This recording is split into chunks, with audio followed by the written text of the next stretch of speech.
Kamusta mga ate, kuya, beshi? Si Chari po ito mula sa The Sun, Moon, Stars, PH Tarot. Ipapaalam ko lang po na ito po ay isang general read o pangkahalatang pagbabasa at maaring hindi lahat ay magtugma sa inyong sitwasyon. I-check din nyo ang inyong Moon, Rising at Venus sign. Baka doon mas tumugma ang read para sa inyo. At kung ang mensahe ay tama sa inyo, paki-like lang po at mag-subscribe kung hindi pa ninyo ito ginagawa. Okay, mag-umpisa na po tayo.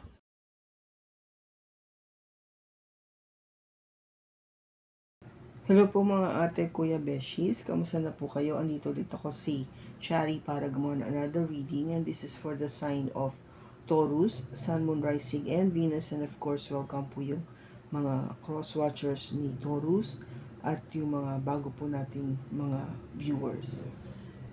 Ngayon po, ang gagawin po natin ay magbabasa po tayo o babasahin natin po ngayon yung natitirang kalahating 6 na buwan ng taon para lang to update you kung ano nang mangyayari. Okay?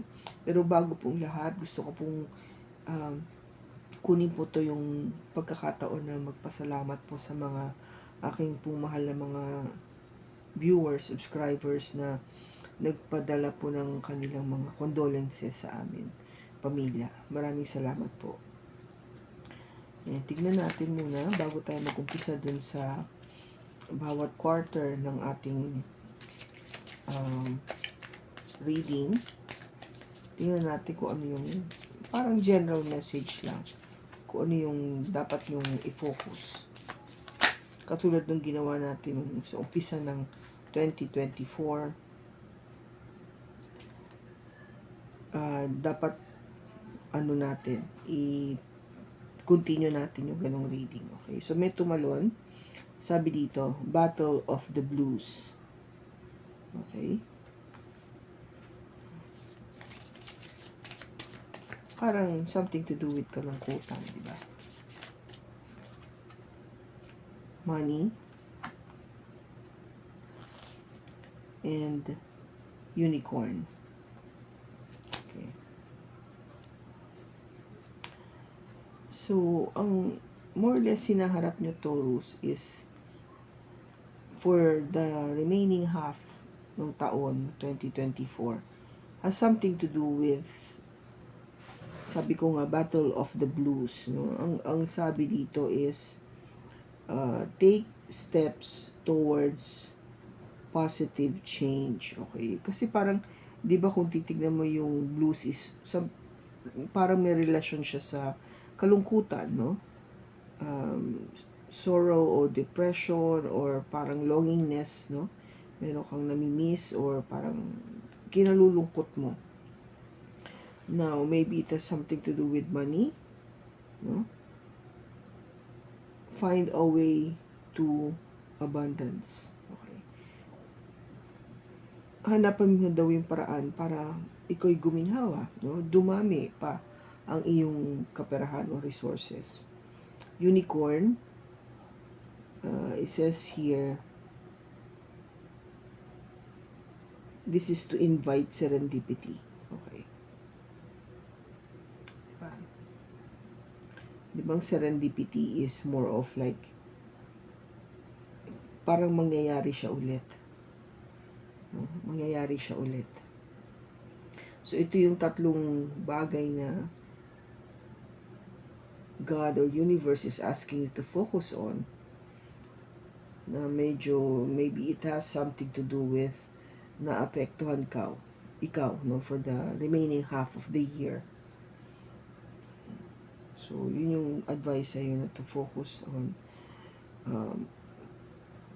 find changes, which is yung to, parang kung nalulungkot ka, baguhin mo to para hindi ka ganyan palagi. And if it's something to do with money, hanapin mo yung paraan para maging abundant ka palalo. And then unicorn is of course something to do with serendipity, yung pag-uulit ng pagkakataon. Okay? So, tignan natin kung ano yung lalabas for the remaining third quarter and the fourth quarter of the year for Taurus. We have the Seven of Cups, the Knight of Pentacles, the High Priestess, the Six of Pentacles, the Ace of Wands, and the Knight of Cups.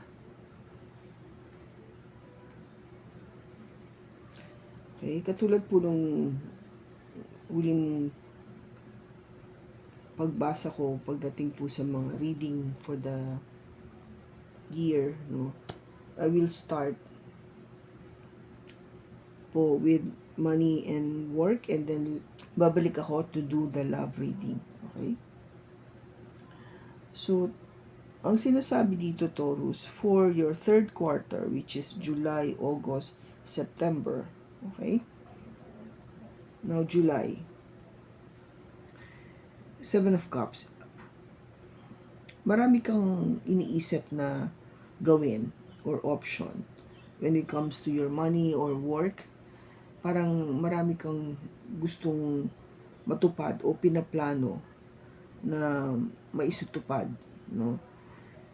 Because I think you are really taking seriously itong problema, no, if it's a problem, or maybe you have a goal, no, pagdating dito sa money, kasi you wanted really things to parang move, no, gumalaw, kaya nag-iisip ka ano pang pwede kong gawin, no, ano pang pagkakakitaan ko, saan ako pwede pang mag-earn ng additional money or income. That is your July. Pagdating ng August, Taurus, Knight of Pentacles. May plano ka no? Meron kang mga naiisip, meron ka ng kung ba parang napupusuan o tina-target. Pero mabagal ang kilos mo dito. Hindi mo agad ito isasatupad o gagawin. Dahan-dahan ka. Medyo you will be very cautious of your movement, of your decision. Siguro dahil naninigurado ka lang, no?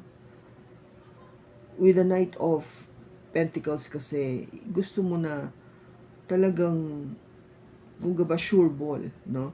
Na yung gagawin mo, ipapasukan mo, magkakaroon ng output na talagang ine-expect mo na yun ang mangyayari. Di ba? Since sabihin natin na meron ka talagang ine-aim, no? Pagdating sa pera o sa pagkita ng pera, additional, no? O magtuloy-tuloy o dumami pa. Now, pagdating ng September, ito yung High Priestess, Taurus. This is an energy saying na mas lalo kang magiging, kung ba parang you would really look into things pagdating sa iyong pera, career, na talagang tahimik ka, no? You are being very quiet of what you are planning or you will be doing o kung anong gagawin mo. Tahimik ka lang, nag-observe ka lang sa paligid, no? Kung ba tipong meron kang sikreto, you are boiling something or you're cooking up something na ikaw lang ang nakakaalam. Maganda rin naman talaga yung move na to kasi lalo na dito sa nauna nung August na dahan-dahan kang gumagalaw. Kaya tama lang pagdating ng September, mas tahimik ka pa. Mas lalo mong pinag-iingatan o nag-o-observe ka lang at iniintay o parang tinitignan mo kung ano yung talagang mangyayari sa iyong plano. Okay? So overall, yung third quarter mo is really more of thinking what to do planning what to do and waiting for the right moment kung ano yung magiging outcome nito. Okay? So that's very clear pagdating sa money and career and work. Okay? So parang ito yung general read natin for Taurus. Now, pagdating sa last quarter of the year 2024, now we have October. This is the Six of Pentacles. Pagdating ng October, you want everything to be equal. Patas lang. Hindi pwedeng ikaw yung mas higit na nagbibigay, no? At ayaw mo rin naman na ikaw yung mas marami natatanggap. Gusto mo patas lang tayo. Kung meron kang binabayaran, kasi kailangan yung kasama mo o yung kasama sa pamilya, ganun din. Kung gaba, everybody share. They share the responsibility in paying, kung pagbabayad, kung gaba tipong ganun. Kasi ang tingin mo is, magkakasama tayo So dapat, maghati-hati tayo lahat sa gastusin. No? Hindi yung ikaw lang lahat. October yan. Pagdating ng November, ito na yung sinasabi natin na may bagong pag-asa.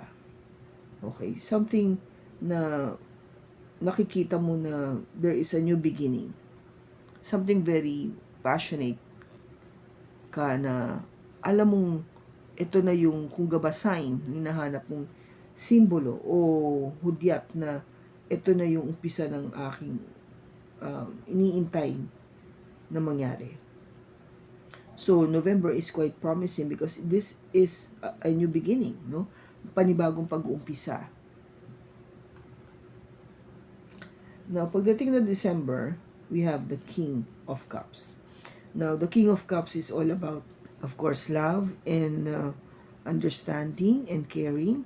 Lahat ng emotions na yon na maganda. Ito yung mararamdaman mo somehow pagdating sa iyong work and career and job na love mo, no? You actually love what you're doing. Nakita mo na talaga na ito yung gustong-gusto kong gawin. Ito yung gusto kong kung gaba i-pursue for the long haul. Kung gaba pang matagalan. Kaya happy ka dito kasi this is what you wanted, no? Nag-start tayo November, something that you are very passionate about, and now you are really loving what you're doing because I think whatever this is, no, kung ano man itong pinag-umpisa, nagkaroon ka ng bagong pag-umpisa, talagang nagustuhan mo. O kung ba, this was in your favor, no? Sa iyong pabor sa'yo. Kaya okay ka lang. You love what is happening towards you. So, yung last quarter of the year natin dito is I think you will be stressing that everything should be done equally because you will feel there is a new beginning coming in for you and that new beginning would spring or would parang ang pinaka-total output niya is that you really love what it is, no? Na kung gaban masaya ka, you're happy and you love what's happening at the end of the year, no? Yung 2024. Okay? So at least clear tayo dun sa love. At least clear tayo dun sa money, work, and career. Okay? Now, pagdating naman sa love, okay, Taurus, yung pagdating ng love sa third quarter is ng month of July. You are thinking of what to do next. Or maybe trying to see kung ano yung mga options mo, no? Pagdating sa relationships. You're trying to make a very good choice, no? Trying to see Ano bang meron para sa akin ng July sa aking love life? No, you just basically checking what you have or you don't have. Kaya importante rin 'yon kasi syempre kung hindi mo ma-assess, no, wala kang ma-assess na meron pala ako nito o wala ako nito. So, parang it is difficult for you to move forward or make a plan kasi hindi mo naintindihan kung ano meron ka pa at wala ka eh. Diba? That's the first, kung gaba first step. Alamin mo muna ano bang meron ako at ano yung wala ako. So, para alam mo kung ano yung pupunuan mo at yung, kung yung meron ka na, eh, yun ba yung dapat. Now, pagdating ng August, Taurus, ito na eh, nag-start ka na magplano based on dito sa July. Yung kung ba yung tipong natanto-tanto mo, yung napag-isip-isip mo. Okay, ito na yung paplanuhin ko na siya. Pero hindi ako magmamadali.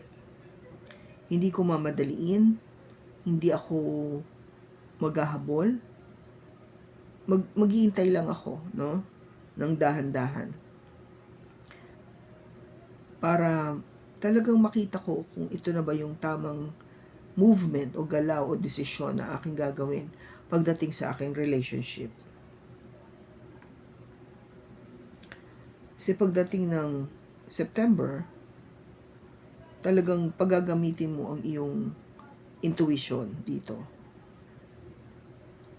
Mas lalong mong palalalimin pa ang iyong desisyon pagdating dito sa pag-ibig. Kasi dito, gagamitin mo ng iyong damdamin. Kung yung una, nung August, sabihin natin na ikaw ginagamit mong iyong pag-iisip, ang iyong lohiya. Tama ba yun? Yung logic. Ngayon, this time, ginagamit mo naman ngayon ang iyong gut feel o yung feelings mo, yung intuition mo. Pagdating dito sa iyong relationship. Okay? Kasi nga gusto mong sure na talagang tama yung gagawin mong desisyon o yung tama yung tao na pipiliin mo para sa yung makasama panghabang buhay. Now, sa last quarter, October, I think you will be setting your boundaries with this person. Sasabihin mo na, ang gusto ko is eto, equal give and take. Hindi ako papayag na ako lang ang gagalaw o ako lang mag-e-effort o ikaw lang ang gagawa lahat o ikaw lang lahat mag-e-effort. Hindi pwede yon. Kailangan pareho tayo. Kailangan balanse tayo pareho. Isa yan sa mga i-insist mo na kung gaba part of your agreement or boundaries sa isa't isa. Para maliwanag, di ba? Kasi siguro that is one of the things that na nakita mo with this person, that you have to really put down your foot, no? Sabihin mo talaga na hindi, ganito yung gusto ko. Do you agree with me or not? Aanin mo yun aalamin mo kung okay sa kanya. Kasi you find this relationship to be a new beginning. Nakita mo na parang ito na yung bagong pag-asa ko sa bagong pag-ibig. This is something na very passionate. There is that certain attraction with this person. Okay, even passionately. Nakikita mo yung pag-asa na magkaroon ng panibagong pag-uumpisa.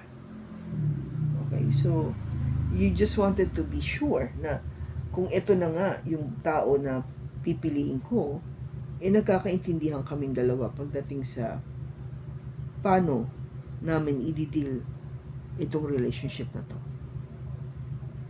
And then pagdating ng December, alam mo na talagang in love ka dito.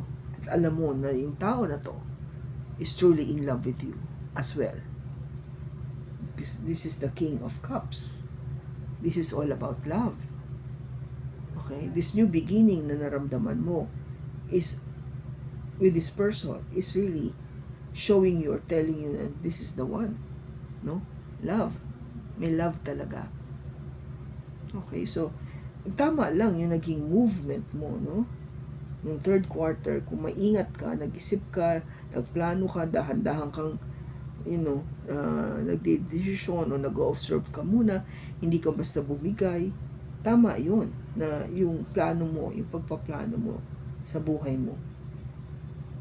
To receive that outcome that I'm talking about, di ba, nung umpisa pa lang, the outcome is this one, love. Talagang mahal ka nitong taong to, and mahal mo din siya, no? Which is what is beautiful about this. So talagang makikita mo na maganda yung magiging outcome for the last quarter for you, Taurus. Okay? So this is in general reading po. Just to remind everybody, take what is resonating. Kung ano lang po yung umuugma sa inyo, yun po yung kunin natin. At kung hindi man, then just leave it. Okay? Just to remind everybody, kasi syempre, as much as possible,